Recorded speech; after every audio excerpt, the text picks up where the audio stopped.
Welcome to another episode of Outside Shots with Eddie Johnson and myself, Saul Bookman. Eddie, it's time to finish off smoking on that LA pack, baby. The Dodgers getting swept by the D-backs. What a time to be alive, man. I want some of your syrup in the morning. Listen, that was fantastic. For those of you who don't know and have been living under a rock, I don't know why you wouldn't be paying attention to your Arizona sports teams, but that's why we're here. The Diamondbacks, I mean, listen, they dominated the Dodgers in every way, shape, or form. I mean, it was fantastic. The first team in MLB history to hit 4 home runs in one inning in the playoffs, a remarkable feat. I wasn't there in the stadium last night. I was not invited, and I could not get a ticket, which is great and a testament to all the Arizona Diamondbacks fans. Diamondbacks game, okay. Especially they're not filling up the top. It was completely filled. I'm not buying it.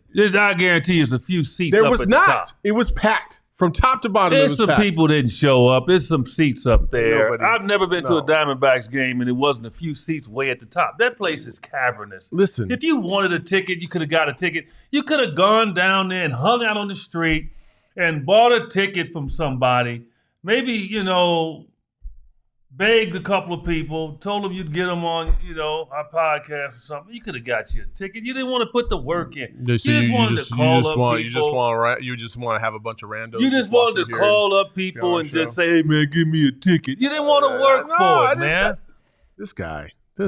I didn't go to the game.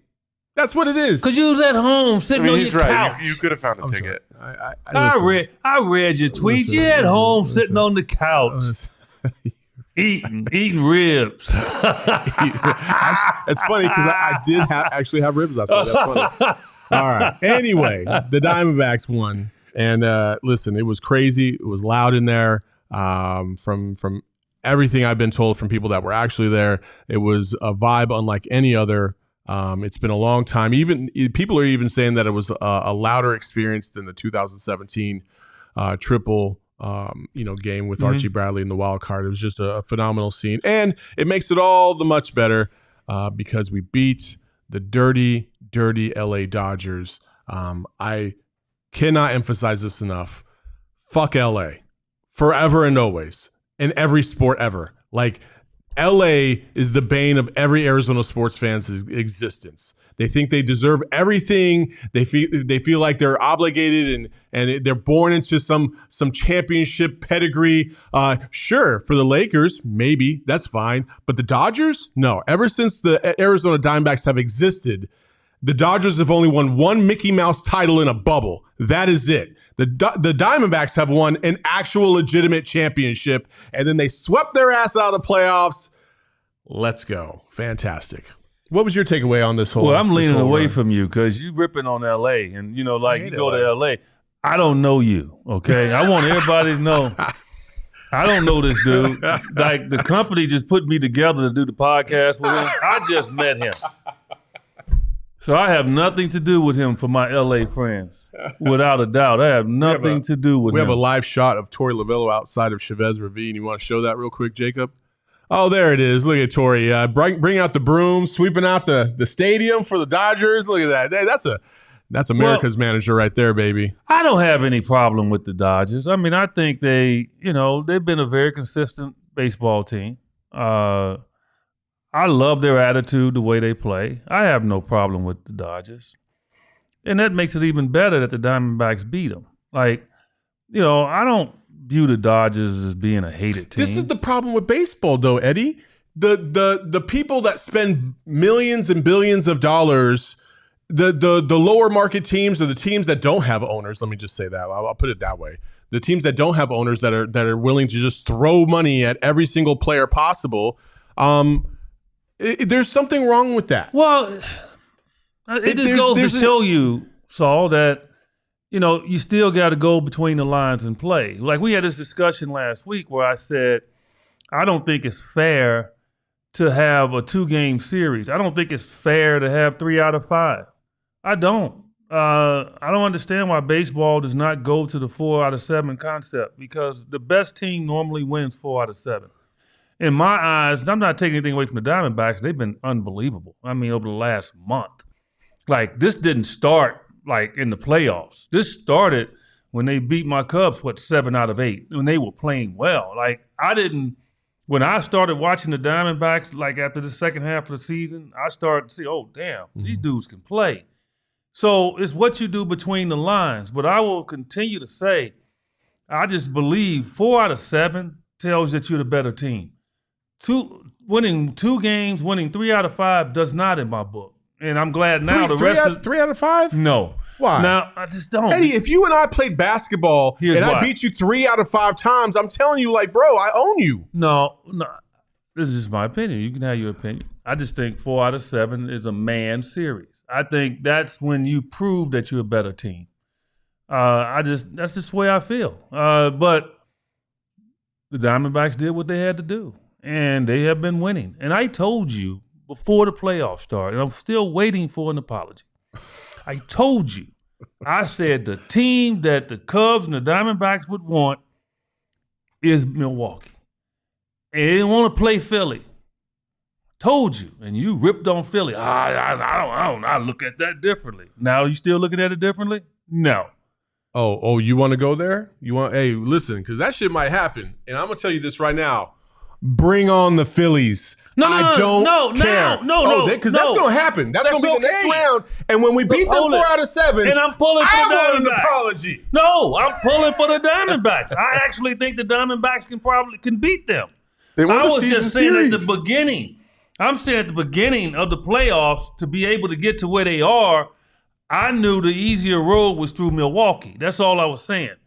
And now we're here, so I'm looking really good. But no, I'm pulling for the Diamondbacks against Philly. I know you're pulling for them. Without a doubt. I'm just telling you that, like, I'm not afraid of Philly either. Now, I'll tell you what, like, if you told me, like, who would I rather have, the Phillies or the Braves, I'd probably lean more towards the Braves right now, just because I feel like we would match up better to them. They do resemble a little bit more of what the Dodgers are, so I'm okay with that. Because the Phillies, that place just looks electric right now. Like, I'm not gonna lie. But then again, so did Chase Field last night. That shit was electric too. Diamondbacks is like, they like the little pretty boys. They like, they not scuffed up in the face. They don't have beards hanging down to their shoes. And the Phillies, man, you look at them dudes, man. Like I know we both love the Diamondbacks, right? Want to see them have success.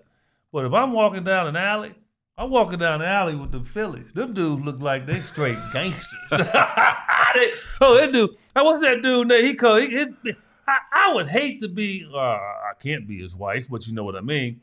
I would hate to be his significant other. Man, this dude's beard way down to here, man. You talking about Bryce Harper? Yeah, no. It's Brandon Marsh. Oh, Brandon Marsh. Oh, okay. I mean, and he grooming it. I'm like, that dude, I go down an alley. I want that dude to go down the alley. Well, Harper did the slit throat celebration yesterday. The slit throat. He gonna get in trouble for that one. But them Philly straight gangsters, man. That'll be a great series. I'll tell you what, it ain't over though. No, it's not. It's not over, man. Atlanta's damn good. It's not over. I'll tell you this. All right, since joining the All-City family, okay, we have had now a rivalry with the Nuggets and Suns, and now. Philly joins the fold in PHLY. We love our brothers and sisters out there. And now in year 1, we're about to face them, hopefully, in the playoffs. All-City is the place to be. Listen, it's just fantastic. CHGO at some point is going to join the fold, I think. I don't know when they're going to start to be competitive in any of these playoffs, but we'll see. Moving along. Listen, I did not expect the D-backs to do what they've done so far. I think they are surprising everybody. Obviously, they won 84 games in this season. It's not like they were some juggernaut, but they played baseball in a very different way. in terms of they were not home run hitters prior to these playoffs. And now they lead the majors in hit playoff home runs, which is insane to me. That barrage last night, that 4-homer barrage. Did you watch the game last night? Yes. What in the moment, what were you thinking? Well, I mean, the energy. Like, I knew what they had to do was get ahead. Yes, like, I agree. I knew they had to get ahead. The crowd could not be taken out of it. And they just jumped on it, man. And they played with confidence. You think about it, all they had to do was win one game. They get 2 games at home. Come on, man. You know, that confidence was way ramped up, you know. And so, yeah, I've been in a series where I've been up 2-0, and because we used to play 3 out of 5, too, in the NBA, and I couldn't stand it. You up 2-0 and you go home, you feel like it's over. You know, we got them. You know, everything's against them. So, yeah, I knew they would be pumped up. But again, man, this, like I said, it's carrying on for about a month and a half ago, man. This team has been on one since then. Like, these wins they're having now is predicated on what they did a month ago when they started that train of winning. And their pitching and their bullpen has just been – we've seen it historically, right, where teams win titles and you look back and when it started, right? Mm-hmm. It started way back here. Man. Yeah. And so, you know, hats off to them, man. It's just, what a tremendous run they're on right now. The only thing that's sweeter than this is kind of just dumping all over the LA Times for their trash-ass article yesterday. We'll start off with this little quote by the LA Times and their thing that says the Arizona Republic dutifully reported this series would feature the Diamondbacks against quote unquote the hated Dodgers. And then the Times responded with, "That's cute, but it most certainly is not reciprocal," meaning that the Dodgers do not view the D-backs as a threat. And then AJ Pollock, talking about the fans in the stands, he said there's not many, chimed in outfielder AJ Pollock, who joined the Dodgers after 7 seasons in Arizona. Okay, listen, I will say this. We can have revisionist history if we want, but the part of the article that, and David Peralta also chimed in talking about there's always a sea of blue in these stands when the Dodgers show up. And that's historically because the Diamondbacks have been kind of a mid-team. And a lot of people live in L.A. And a lot of people from L.A. live here. Yeah, exactly. Yeah. And so that's not a surprise and that's not a knock. But the knock is the fact that they are trying to make this seem like the D-backs have zero chance, even down 0-2 and writing this article, that the Dodgers were going to show up during a playoff series and own the entire stadium. I'm sorry, if you don't know what local fan bases are all about, even in a playoff race, you're not going to flood the stadium with the opposing team's fans. It's just never going to happen in any sport. I don't even care if the Lakers were undefeated all year and they were coming to play us in the first round. We would still pack the stadium. Like, that's just what it is. And the Times and Bill Plaschke were just like rubbing the shoulders of the Dodgers and all this dumb shit. Like, I'm so happy that they took this L because there's this certain kind of just, I don't know. It's like they feel like they're obligated to win championships. It's just a smugness about LA, Eddie. I do not like LA. Well, but that's with any organization or city that you call them a championship city. Like, and Arizona just has to change it. And the other cities as well, not just Arizona, but any city that has struggled winning. Like, you can't blame them for feeling like they're a championship city because they are. Like, they've won in football, they've won dominated in basketball, you know, and they've won in baseball. So, I mean, you can dislike it and want to beat them and, kick them back home and all that. That's fine. But, you know, still, they've won their share. And so the Diamondbacks have won, and now it looks like they're going to have a great opportunity to have number 2. I hope so. There's a lot of beef between us and LA, obviously. But there's also a lot of beef between Deandre Ayton and the Suns. I don't know if you saw this, Eddie, but take a look. Any thoughts about tomorrow night facing your own team? There's no thoughts at all. Deandre, you spent a lot of time though in Phoenix, drafted by them. How could there not be? I don't want to talk about Phoenix. They told me I was going to talk about the game I played yesterday. I'm sorry, I didn't hear you. I thought we was talking about the game I played yesterday. Yeah. Deandre Ayton didn't want to talk about the Suns. He has no thoughts, no feelings, he says, and he just wants to talk about the game that they played the night before against the New Zealand Thrashers or something like that. I don't know. Eddie, listen, man. Like, I love DA. I do. Like, I think he's a good person. I really, really, really, really feel like he's trying to be somebody that he's not. I really do. I just feel like he's trying. No, that's who he is.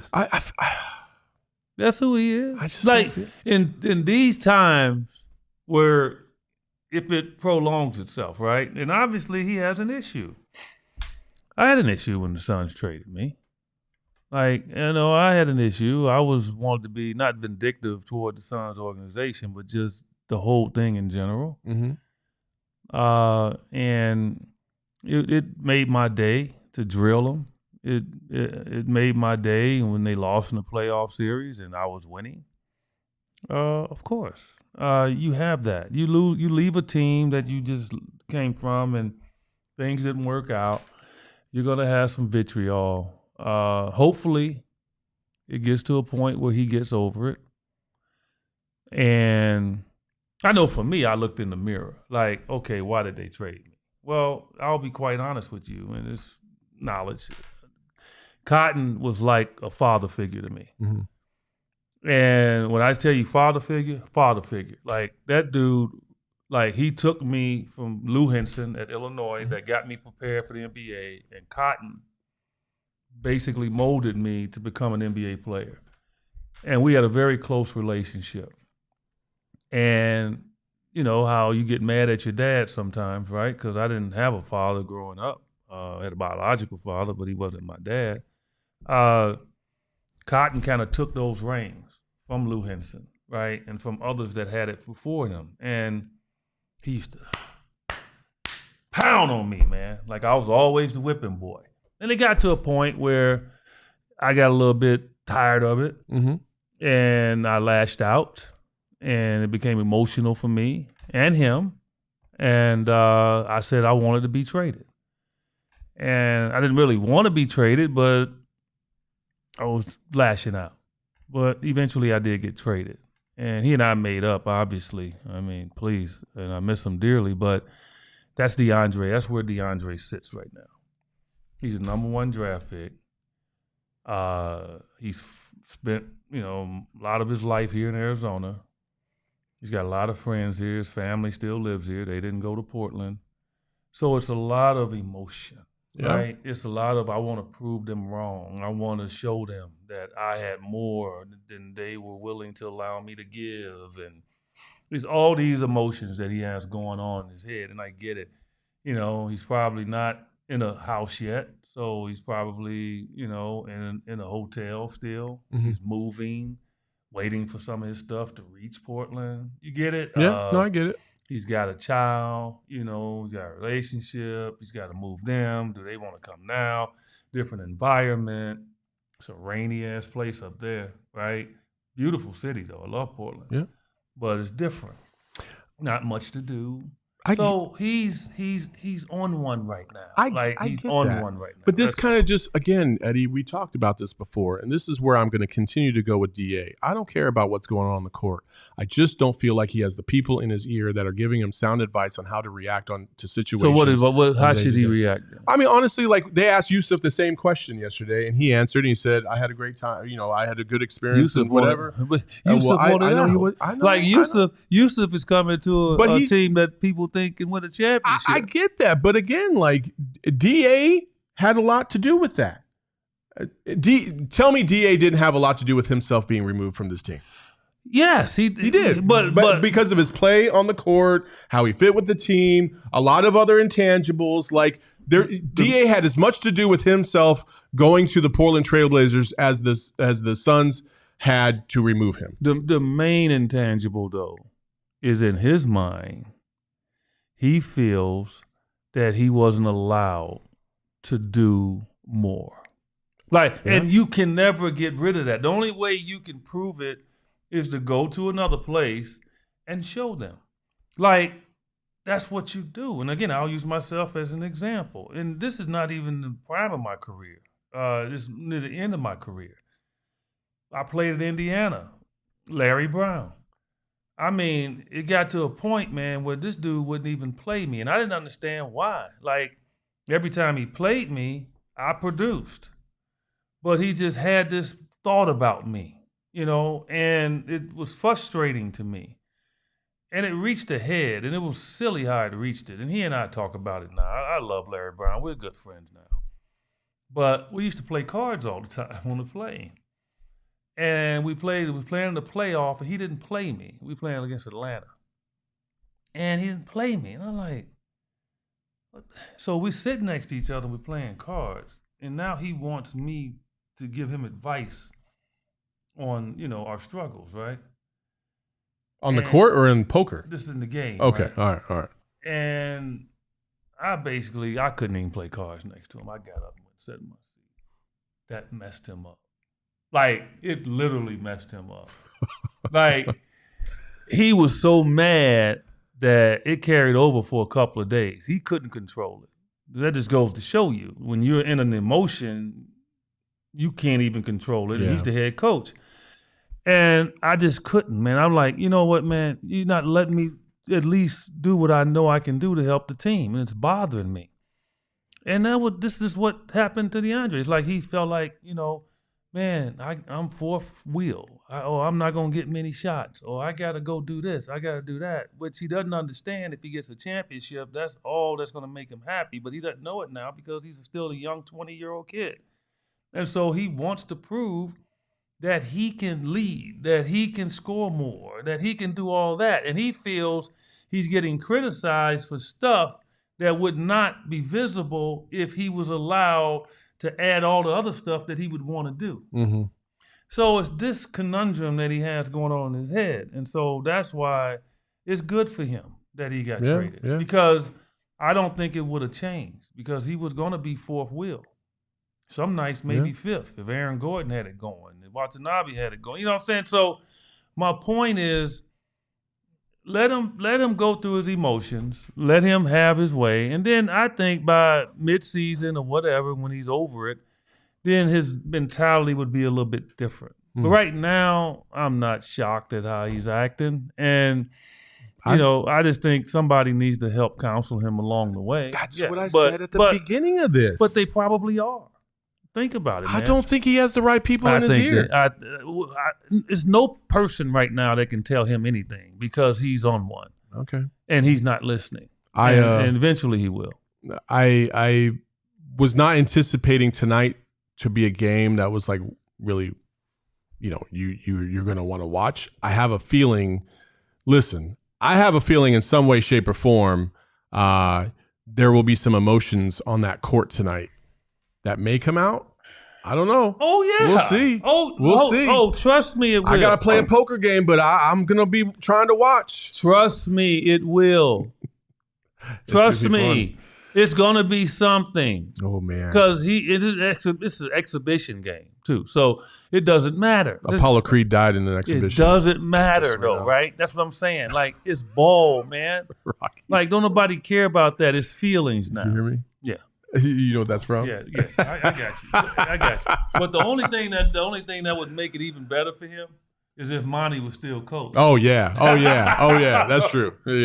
Yeah, that's true. Hey, I actually will watch that Portland versus Detroit game. I want to see what happens there, because that's going to be very interesting. Look, we got our poker game tonight, our celebrity poker game. You just brought it up. Everybody, you still got an opportunity to come play poker with all our celebs. Just come over to Talking Stick Resort. Get there about 6:30. You can sign up. It's going to be very nice. You got a chance to win a nice little pot tonight, okay? In the K's, okay? In the K's. You know what the K's mean, right? So, and I'm talking about double K's, not single K's. And so Saul will be there as well. Helping Hands for Single Moms Poker Tournament tonight. Be there at 6:30. Sign up. Starts at 7:15. You can knock out a celebrity like Saul, and you'll get a $500 bounty. I'm a celebrity? You can donate it back. That's cool. Yeah, you can donate it back to single moms, or you can just keep it, whatever you want to do. But you can win a pot. And normally the pots are going around 15 to 20K, okay? So you have an opportunity to have fun have a nice little cocktail with EJ as I'm walking around. And so get over there tonight and sign up for that poker game. I don't care if you can't play or not. Just go hang out, take some pictures, all of that. So there you go. Beautiful, beautiful. We did miss the super chat earlier, and I would be remiss if I didn't read it from our guy Bobby Cox. He says, "Hi Eddie and Saul. Saul, how confident were you that the D-backs were going to win this series against the Dodgers? Zero confidence, Saul. It's the LA Chokers, not Dodgers. I did not think that the D-backs would win that series. I'll be honest with you. I don't think anybody. The D-backs did. That's all that matters. Yes, that's all that matters. That is all that matters. I was, listen, I was like about 25% confident just based on how they played against the Brewers and they had the mojo going. Now, I'll tell you what, after the first inning in game one, I was extremely confident that they could beat the Dodgers because that was crazy. So there's that. Also, if you're going out to the poker tournament and you're feeling a little anxious because, things are getting a little tight, you're close to the jackpot, maybe you're about to win this whole big old money prize, take an OGs and just settle down a little bit. Kind of, calm those nerves so that way you can win the big pot. Listen. OGs, so you're going to show up tonight, OG down. OG'd out. Let's go. OG's the best. I don't say nothing to you because you turned into a crazy animal. You've never seen me having OGs in front of you? I thought you did have a couple of times I've been around you. Listen, I am the coolest fucking dude to be around when I'm on OGs. And that's a fact. Well, I guess we need to make sure you take them all the time. Do you have fun laughing at your own jokes? Go to I got to roast Tom Chambers this weekend, so I have to laugh because you probably won't. How many people are going to be roasting Tom? Right now, it's just 3. Me, Jeff Hornacek, and Tom Leander, but I have a host of people that have sent in 2-minute videos that are just destroying him. From John Stockton to Kurt Rambis, Nate McMillan. Oh, no. I think I'm getting one from Charles today. Jerry Colangelo sending one in. Jerry Colangelo's roasting Tom? He's sending a video in. Oh, my God. So just Kevin Johnson. So just a lot of people that want to weigh in on Tommy Gunn. So it's going to be fun on Saturday night. Wow. It's sold out, people. So, I mean, if you want to try to get lucky, you can maybe go online and see if they haven't closed it, but it's sold out. So There you go. Well, there you go. Go to ogsbrands.com to find the closest dispensary to you to enjoy these fantastic edibles. Like I said a million times, they have everything you could possibly think of, from the indicas to the sativas to the hybrids, RSOs, Happy Bounce gummies, you name it, they got it. Make sure you're 21 and over to enjoy, and please enjoy responsibly if you do. All right, we're almost there, Eddie. We're almost to the regular season. I can't wait because the preseason to me is just, I just do not like it. I understand the reasoning behind it because you got to work through some things and you got to make sure, you're ironing some things out, but as a fan, I'm just generally not a fan of wasting my time. And I feel like I just want to watch competitive basketball. That means something that's going to actually count in the standings because that matters. And so we are now about to hit game 3, the midway point of the preseason. So far, what is your biggest takeaway in the preseason? That them games bore me to death. I heard you ripping on Gateway the other day, and I'm not gonna lie, I was laughing my ass off. You had some one-liners that were special. Poor Cameron. I mean, I gotta find something else to do. You do this to all your co-hosts. You know that, right? It's not even co-host. He does this to everybody. That's true. As soon as Eddie walked in the building this morning, he took one step into the building and said, "I hadn't seen him in 3 weeks." He said, "What's wrong with your neck?"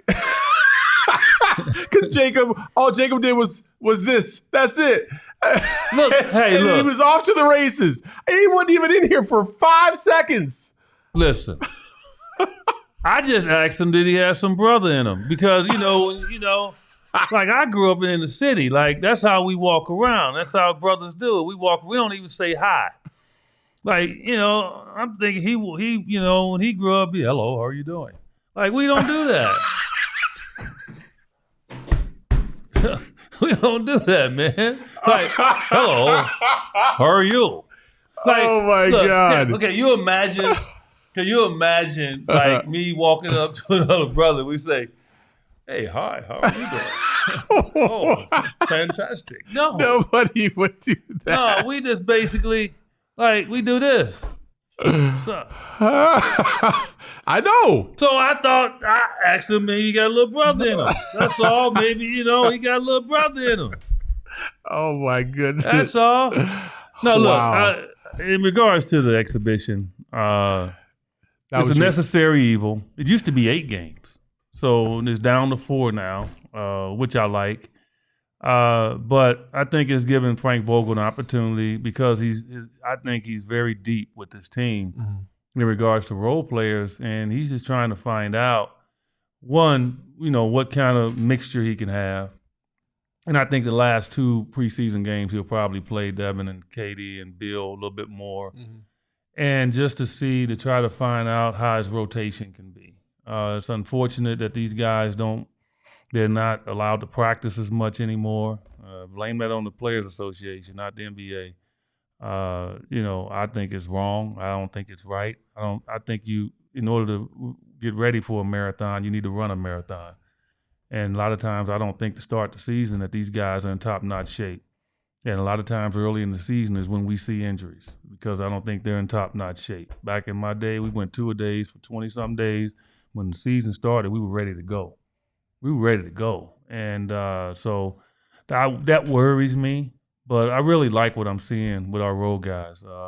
They all have stepped on the court and shown an ability to be able to add to this team this year. And that's what I'm excited about. I was excited about it when they made the deals in free agency and made the trades. And now I really see it a lot clearly as well. So I'm very excited about where our team is going to be to start the season. My favorite part about this preseason has been watching guys that you were familiar with, you knew their game, but how they were going to fit into this. Grayson Allen, I've really enjoyed watching him play when he doesn't get himself into trouble by forcing passes out of the key.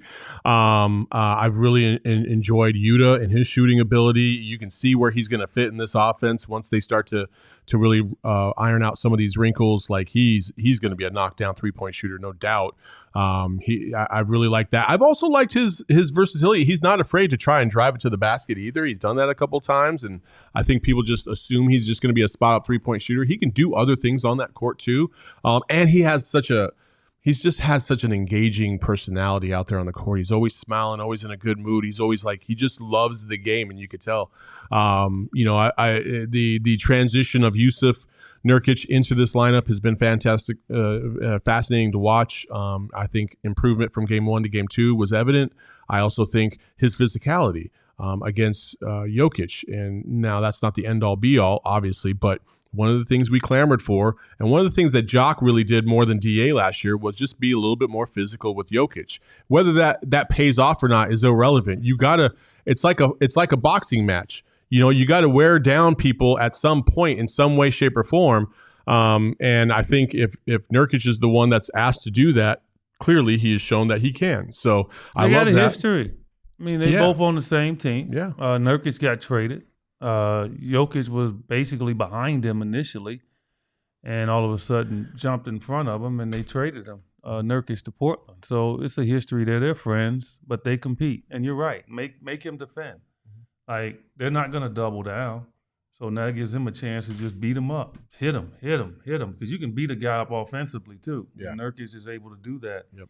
And so, yeah, again, Grayson Allen, he and Yuta are going to be huge because of their ability to shoot, but they both add other things too. Yep. Like Grayson is a basketball player. Now I think people are starting to see it. It's not just a jump shot. He can put it on the floor. He can get to the rim. Yep. He's got to be careful with his passing a little bit. He jumps and passes it too much, and I'm sure they're going to work with him with that. Yeah. But Yuta, you leave him open, he's going to knock it down, and he'll get on the offensive glass. He's very active. So it's just, Metu, he shot the ball extremely well. Hey, listen, I will. Metu has been a nice surprise. Yeah. Athletically, versatility, he's been shooting that 3. I can see why the Suns wanted to go after him and get him now, even though at first I was like, are we sure about this guy? I think he's definitely going to contribute. I think they all will. I mean, I'm not going to even single out all of them. I just think all of them guys, like, it's 2 spots that they can rotate into, right? Mm-hmm. However you want to do it. Because they can go Bobo at center at times, right? And stretch the floor. It's like it doesn't even matter. We know it's 2 spots that Vogel's going to have at his disposal to mix guys in and see what kind of rhythm he can have around the big 3. And to me, they have those players. And so it's going to be fun to watch. Yeah. It's going to be fun to watch. I'm very excited about this season.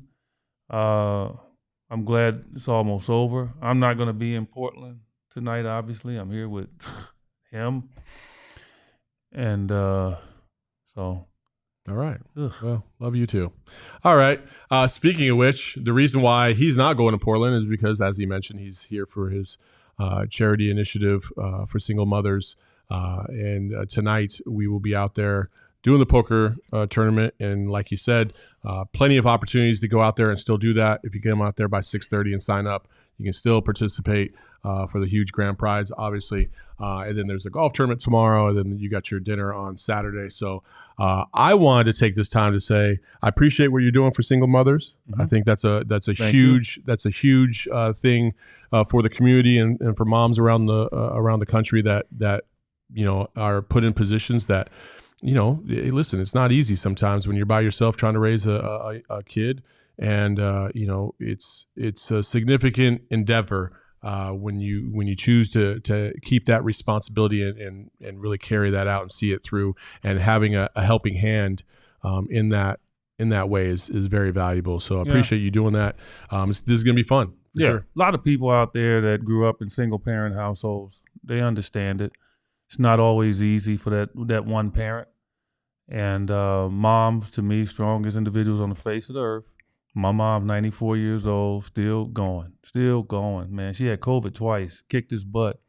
I mean, she is just unbelievable. I just truly believe that God gave her an opportunity to stay here a lot longer because she had to give up so many of her years taking care of 7 kids. And she didn't get a chance to go to college. She didn't get a chance to enjoy stuff like she would like to. But I did put her in that position when I retired her in her 50s, and now she's been able to have a lot of fun, travel the world, and enjoy her life. But most moms don't get that back end help. Yeah, they got to get it in the front end to make sure the back end is good, and that's why we're sending them to college. We're going to hit the 2 million mark, I believe, this weekend. In raising money over the last 11 years. 1.5, right, so far? Or yeah, but it'll be 2 million. I have some donors that I will announce that really have been nice to go around. And so I'm very proud of that because we can send more moms to college to become the heroes in their home. I'm not a role model in your home. I can play a role in your home. I can reach in and help your kid. But you're the one that they want to look up to. And so why not send those moms to college, make life great for them? I ran across a mom a while ago, pulled up next to her in the Tesla shop, looked over. She was looking at me. She was waving, didn't know who she was. She got out of her car. She came over. She said, "Thank you." I was like, "Why?" She said, "I was in Helping Hands for Single Moms, and look at the fruits now of your labor to help me." She's driving a Tesla that's worth more than mine. Like, it's women like that now that are like, high levels in the companies that they work for, all of that.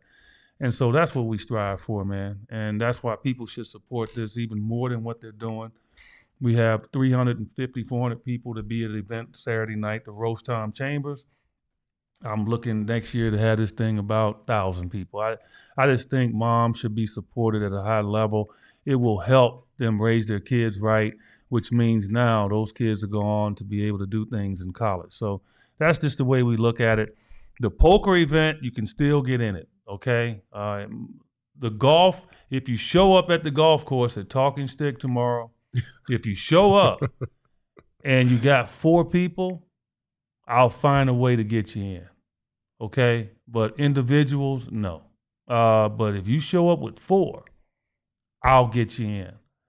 That's how I'm rolling, all right? So we're going to have a great time tonight, man. We're going to have a great time tonight, poker. I'm going to watch Saul get put out probably in the first 10 minutes. But that's all right. I'm just going to follow EJ around and talk shit the whole time. It's a serious game, people, but you come have fun. If you knock a celebrity out, you take a picture with them. They give you a certificate.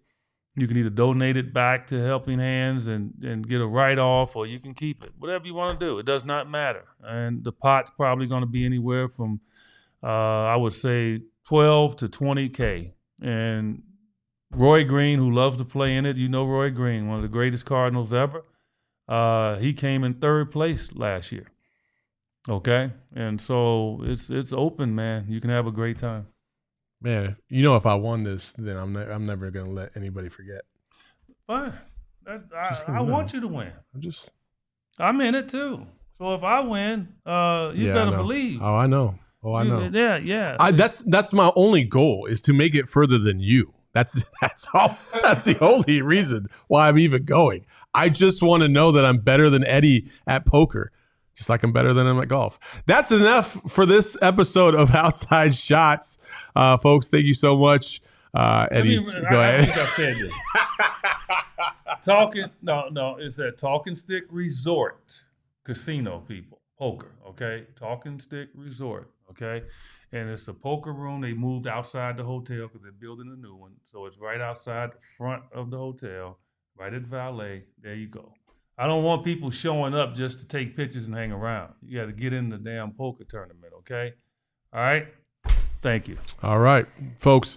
We will see you next time on Outside Shots. Thank you so much for joining us. That's my man, Eddie Johnson. I'm Saul Bookman. Until next time, peace. We all silly like the mayor.